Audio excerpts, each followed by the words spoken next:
बुला ಮತ್ತೆ ಸರ್ ಕಾಸೆ ಇಲ್ಲಿ ನೋಡಿ ಸರ್, ಇಲ್ಲಿ ಹಾಸನದಲ್ಲಿ ಮಿಷನ್ ಹಾಸ್ಪಿಟಲ್ ಅಲ್ಲಿ ಶರೀಫ್ ಡಾಕ್ಟರ್ ಅಂತ ನಿರಂತರವಾಗಿ ಯಾವತ್ತು ನೋಡಿ ಎಮರ್ಜೆನ್ಸಿ ಪೇಷಂಟ್ ಇದೆ ಇಲ್ಲಿ ಇವತ್ತು ಕರ್ಕೊಂಡು ವಾಪಸ್ ಕಳಿಸ್ತಾ ಇದೀವಿ. ಯಾವ್ದೋ ಫೋನಲ್ಲಿ ಬಿಸಿ ಅಂತೆ, ಸಿಎಂ ಮಾತಾಡ್ತಾರಂತೆ. ಇದಕ್ಕಿಂತ ಮುಂಚೆ ಹಿಂಗಾಗಿದೆ ನೋಡ್ಕೊಂಡ್ಬಿಟ್ಟಿದ್ದು. ಮಿಷನ್ ಹಾಸ್ಪಿಟಲ್ ಶರೀಫ್ ಡಾಕ್ಟರ್ ಬರೀ ದುಡ್ಡುಗೋಸ್ಕರ ಸಾಯ್ತಾ ಇರೋದು ಎಲ್ಲ ಇರು ನೋಡಿ. ಈಗ ಪೇಷಂಟ್ ವಾಪಸ್ ಕರ್ಕೊಂಡು ಹೋಗ್ತಿದ್ದೀನಿ. ಏನಾದ್ರು ಹೆಚ್ಚು ಕಡಿಮೆ ಆದ್ರೆ ನೋಡ್ಕೊಳ್ಳಿ, ನಾವು ಇಲ್ಲಿ ಬಂದು ಪ್ರೊಟೆಸ್ಟ್ ಮಾಡ್ತೀರಿ. ಕನ್ನಡ ಪರ ಸಂಘಟನೆ ಯಾರು ಇದ್ದಾರೆ ಮಾಡಬಹುದು. ಡಿಸಿ ಹತ್ರ ಹೋಗಿ ಕಂಪ್ಲೇಂಟ್ ಮಾಡ್ತೀನಿ. ಇವರು ನೋಡಿ, ಇವರು ಸಿಸ್ಟರ್ ಇಲ್ಲಿ ಅರ್ಧ ಗಂಟೆಯಿಂದ ಆಚೆ ನಿಲ್ಸಿದ್ದಾರೆ. ಈಗ ಹೆಚ್ಚು ಕಡಿಮೆ ಆದ್ರೆ ಪೇಷಂಟ್ಗೆ ನೋಡಿ ಎಲ್ಲ ಕಾಯ್ತಾ ಇರೋದು. ಪೇಷಂಟ್ಗೆ ಏನಾದ್ರು ಹೆಚ್ಚು ಕಡಿಮೆ ಆದ್ರೆ ಇಲ್ಲೇ ಬರ್ತೀನಿ ನಾನು. ಶರೀಫ್ ಡಾಕ್ಟರ್ ಮಿಷನ್ ಹಾಸ್ಪಿಟಲ್ ನೋಡಿ ವಾಪಸ್ ಕರ್ಕೊಂಡು ಹೋಗ್ತಾ ಇದ್ದೀವಿ ನಾವು ಇಲ್ಲಿ. ಬುಲಾಲೆಕ್ಕ ಮತ್ತೆ ಸರ್ ಕಾಸೆ ಇಲ್ಲಿ ನೋಡಿ ಸರ್, ಇಲ್ಲಿ ಹಾಸನದಲ್ಲಿ ಮಿಷನ್ ಹಾಸ್ಪಿಟಲ್ ಅಲ್ಲಿ ಶರೀಫ್ ಡಾಕ್ಟರ್ ಅಂತ ನಿರಂತರವಾಗಿ ಯಾವತ್ತು ನೋಡಿ ಎಮರ್ಜೆನ್ಸಿ ಪೇಷಂಟ್ ಇದೆ ಇಲ್ಲಿ ಇವತ್ತು ಕರ್ಕೊಂಡು ವಾಪಸ್ ಕಳಿಸ್ತಾ ಇದೀವಿ.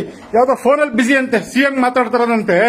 ಇದಕ್ಕಿಂತ ಮುಂಚೆ ಹಿಂಗಾಗಿದೆ ನೋಡ್ಕೊಂಡ್ಬಿಟ್ಟಿದ್ದು. ಮಿಷನ್ ಹಾಸ್ಪಿಟಲ್ ಶರೀಫ್ ಡಾಕ್ಟರ್ ಬರೀ ದುಡ್ಡುಗೋಸ್ಕರ ಸಾಯ್ತಾ ಇರೋದು ಎಲ್ಲ ಇರು ನೋಡಿ. ಈಗ ಪೇಷಂಟ್ ವಾಪಸ್ ಕರ್ಕೊಂಡು ಹೋಗ್ತಿದ್ದೀನಿ. ಏನಾದ್ರು ಹೆಚ್ಚು ಕಡಿಮೆ ಆದ್ರೆ ನೋಡ್ಕೊಳ್ಳಿ, ನಾವು ಇಲ್ಲಿ ಬಂದು ಪ್ರೊಟೆಸ್ಟ್ ಮಾಡ್ತೀರಿ. ಕನ್ನಡ ಪರ ಸಂಘಟನೆ ಯಾರು ಇದ್ದಾರೆ ಮಾಡಬಹುದು. ಡಿಸಿ ಹತ್ರ ಹೋಗಿ ಕಂಪ್ಲೇಂಟ್ ಮಾಡ್ತೀನಿ. ಇವರು ನೋಡಿ, ಇವರು ಸಿಸ್ಟರ್ ಇಲ್ಲಿ ಅರ್ಧ ಗಂಟೆಯಿಂದ ಆಚೆ ನಿಲ್ಸಿದ್ದಾರೆ. ಈಗ ಹೆಚ್ಚು ಕಡಿಮೆ ಆದ್ರೆ ಪೇಷಂಟ್ಗೆ ನೋಡಿ ಎಲ್ಲ ಕಾಯ್ತಾ ಇರೋದು. ಪೇಷಂಟ್ಗೆ ಏನಾದ್ರು ಹೆಚ್ಚು ಕಡಿಮೆ ಆದ್ರೆ ಇಲ್ಲೇ ಬರ್ತೀನಿ ನಾನು. ಶರೀಫ್ ಡಾಕ್ಟರ್ ಮಿಷನ್ ಹಾಸ್ಪಿಟಲ್ ನೋಡಿ ವಾಪಸ್ ಕರ್ಕೊಂಡು ಹೋಗ್ತಾ ಇದ್ದೀವಿ ನಾವು ಇಲ್ಲಿ.